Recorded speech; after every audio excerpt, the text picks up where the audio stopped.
What's up guys, Harsh here. So today I'm going to show you how you can make a NAS server out of a Raspberry Pi. So as you can see, I have my Raspberry Pi over here with the power source connected via the Type-C cable and the data going through the Ethernet cable and a simple SanDisk pen drive over here to act as our storage. So this is a pretty basic setup, you can do it very easily.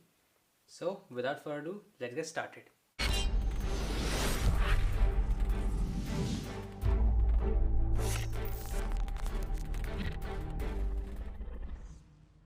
Okay, for this build, obviously you will need a Raspberry Pi, and this is the 4B 4 gigabytes version that I have over here, and pretty good board all in all. And it has also a gigabyte Ethernet port, so data transfer speed should be very high, but that of course depends upon your router and your media or whatever. And as you can probably see that I have installed some heat sinks over here, and that is because it uses up a lot of power and that generates heat. So to dissipate that, I have installed some heat sinks, and obviously a fan would be a better choice to place it on top and dissipate the heat faster. Now we will also need a SD card with the card reader itself, so this way we will be able to connect it to our computer and flash the Raspberry Lite software onto it. For that we can plug the SD card onto the Raspberry Pi and then install the Open Media Vault from there. Now I am using a SanDisk pen drive as for my storage device. You can use any storage device that you want, but make sure that Raspberry Pi have enough power to supply to the storage device, otherwise it will not work. The last thing is an Ethernet cable. So as you can see, it is a pretty simple Ethernet cable, and make sure you get a high bandwidth one because it will directly affect the data transfer speed on the server, so you need to keep in mind.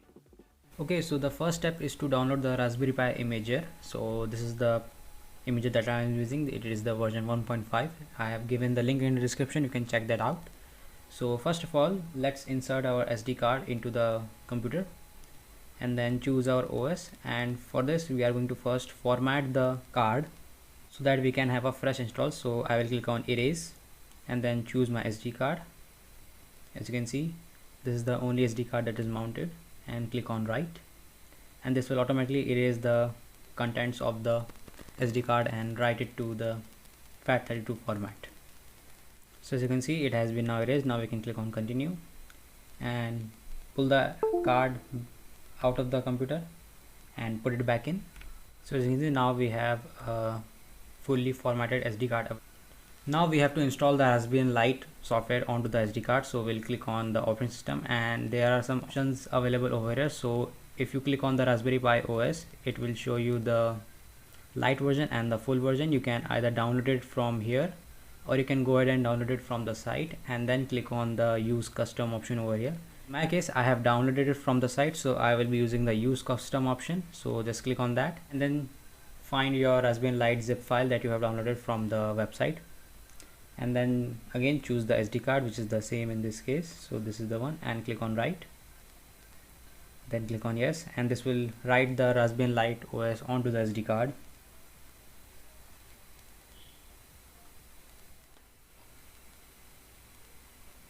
Okay, so after writing it, it will verify the OS that it has properly installed or not. So you can also click on cancel verify, so it will not verify the OS, but it's better to be on the safe side.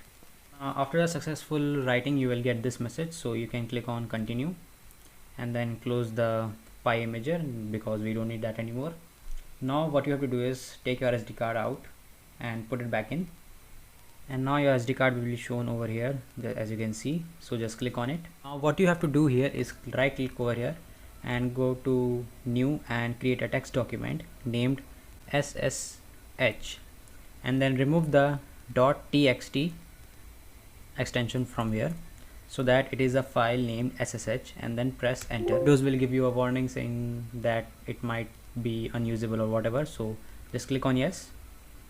And once you have successfully done that, you will see a simple file over here and a blank page over here, and if you done it incorrectly, then it will still show a text document over here.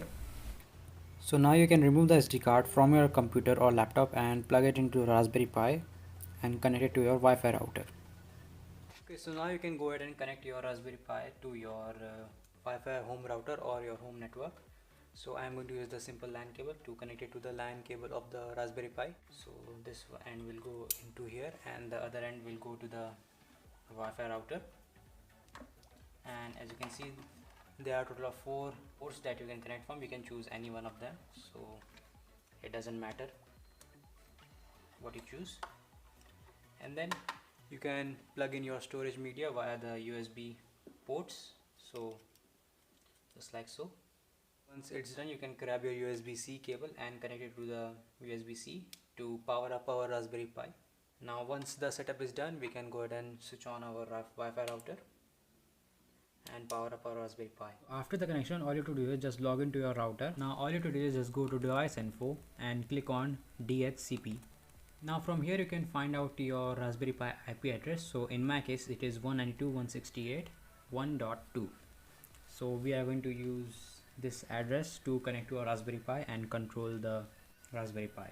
To do that, I'm going to use the PuTTY software, so you can download it from the link which is given in the description. So you just type the IP address over here and keep the port 22 and select the connection type to SSH and click on open. Now first of all it will ask you to log in, so by default the login user is Pi.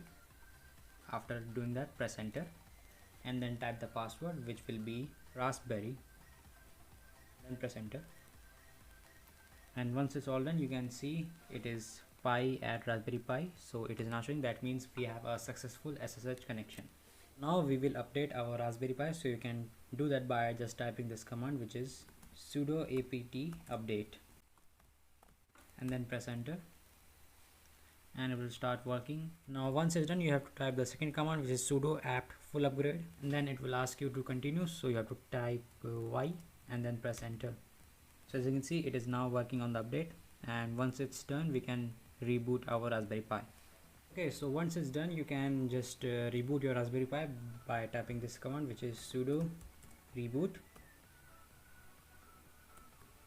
Now the Raspberry Pi will reboot and you can just close the PuTTY and open it again, and again type your host name or the IP address. Make sure you select the same port, which is 22, and click on the SSH option and then just click on open. Then you can log in again as Pi and type the password. Now go to the GitHub link given in the description and just copy this code, which is sudo widget o and the script file, and this will download the Open Media Vault onto your Raspberry Pi. So just copy and then open PuTTY and then just right click to paste it in the console over here, and then just press enter and it will start downloading and install the Open Media Vault software onto your Raspberry Pi, and this could take a while. Now once it's completed, it will automatically reboot the Raspberry Pi, so you will get a error of the closed network connection, so you just click on OK and then just close it. Now all you have to do is just type in the link of the Raspberry Pi, which is 192.168.1.2, and then press enter and you will be directed to this Open Media Vault site. So then you can log in with your username and password. By default the username is admin and the password is Open Media Vault, and then just click on login.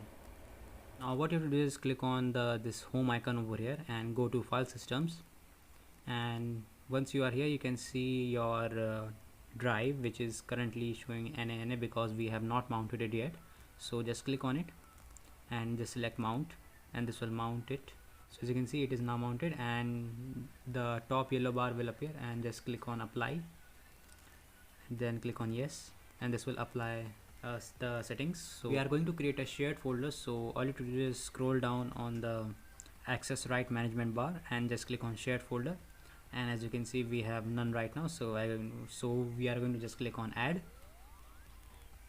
and then we are going to name it, so you can name it anything you want. So then select our drive in which we are going to create this folder, so this is the drive, and can give everyone read and write permission so that it's easily accessible for everyone in the network, and then click on save, and then we are going to apply it and click on yes. Now that our shared folder is created, now we can go ahead and go to services and go to the sharing services SMB and CIF. Just click on it and we are going to enable it. Click on save from here, click on save at the top also. Now we can go to shares and then add our shared folder, which is which we created earlier. So this is the folder that we created earlier. Instead of public, we are going to select it only guest. That means only people in the network can access the shared folder. Now we can go ahead and just press save and then click on apply as well.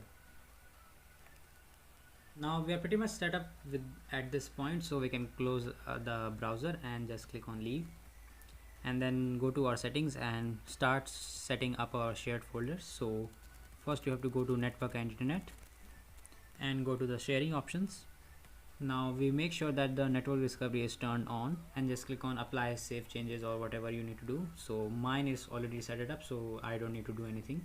Now let's open up the file explorer and just click on map network drive, and we can go ahead and click on browse, and then it will automatically search for our shared folder. So as you can see, now our Raspberry Pi is showing, so just click on the drop down menu, and here you can see our shared folder, and then just select it and just click on OK, and then click on finish. And now we have opened our new folder, and we can copy and paste whatever we like in this folder.